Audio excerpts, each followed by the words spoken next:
Hi, I'm Stephen Orr. Today we're going to be talking about ornamental grasses. This really wonderful group of plants add a lot of structure to any garden, but they also add grace and movement, which is sometimes hard to find in perennials.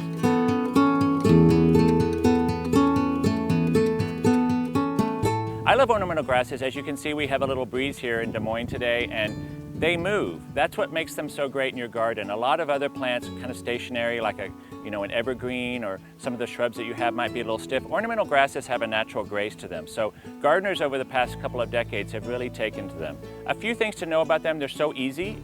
You really can't go wrong with an ornamental grass. They don't require much care at all. Once they're established, they're low water. They don't need a lot of fertilizer. They have one thing they require, which is you just need to cut them back once a year. Some people leave them up over the winter. I like to, because once these dry, they're really beautiful in the winter landscape. Once they start to get kind of ratty, if they get covered with snow, you can chop them down.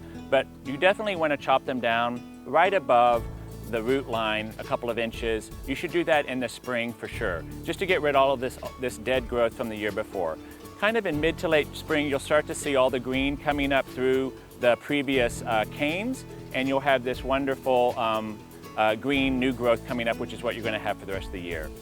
Another reason people grow these grasses is they actually do flower. These are their seed heads or their blooms, and this beautiful fountain grass is known for its fuzzy seed heads. Another one is zebra grass, which is grown more for its leaves than its flowers in some places, because you have these beautiful yellow and green stripes on the leaves, and that's how it gets its name.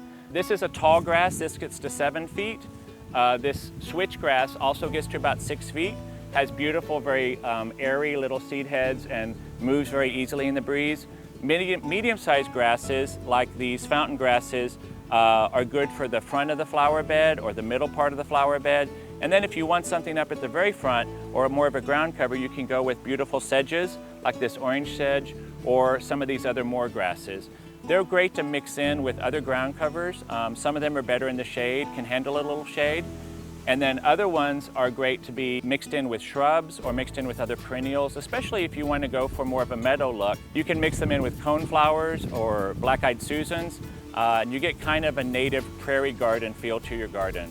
As well as thinking about the height of the different plants, you also should think about whether they're clumpers or spreaders or runners. The clumpers obviously are more well-behaved, and they just need to be divided and they'll kind of stay put. But unless they're seeding themselves around, which is something to watch out for on some of the species. But if you plant a runner, make sure you plant it in a place that it really can run, and you're not going to have trouble like weeding it out of everything all the time. It really could be a place that it's used as a ground cover.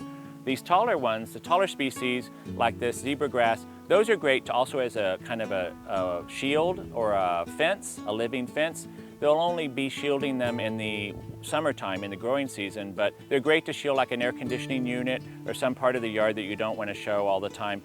It will be summer only though. Like most perennials, you can plant these in the spring very easily, but you can also plant them in the fall. I would avoid planting them in the middle of the summer when it's really hot. One of the great things about grasses as well, kind of like hostas, is once you have a successful clump of these, you can divide them. And you'll know you really need to divide them if you see that the middle on some of the species is starting to die out, so you have kind of a hollow, dry middle, and then fresh grass around the edge. That's definitely a time to divide them. So dig the whole clump, and then you would, with either a spade or you could use a gardening saw with like a jagged edge, you could just hack them into pieces. You could hack them into 3 pieces, 2 pieces, if it's a really large clump, maybe even 4 pieces, and then you can reposition that around your yard or give it to a friend. Check with where you live. Some of the grasses are native grasses, and those are great to have in your garden. You don't have to worry about them spreading. Others might be from Asia. This miscanthus can spread in some parts of the country, so you'll want to keep your eye on that, and also check with your local cooperative extension agent to see if this is a plant that's bad to have in your area, because it can kind of leave, because of the seed heads, it can leave your garden and get into like a local marsh